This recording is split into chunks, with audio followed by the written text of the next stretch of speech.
اور یوں ہی جھوٹ جو تمہاری زبان پر آ جائے مت کہہ دیا کرو کہ یہ حلال ہے اور یہ حرام ہے، تاکہ اللہ پر جھوٹ باندھنے لگو۔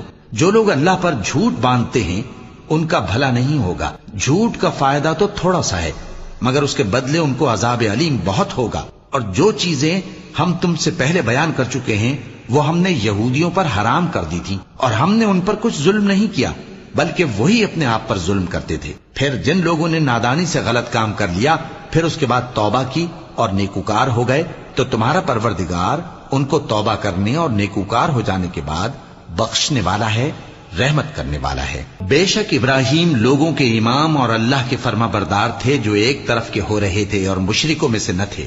اس کی نعمتوں کے شکر گزار تھے۔ اللہ نے ان کو برگزیدہ کیا تھا اور اپنی سیدھی راہ پر چلایا تھا، اور ہم نے ان کو دنیا میں بھی خوبی دی تھی اور وہ آخرت میں بھی نیک لوگوں میں ہوں گے۔ پھر اے نبی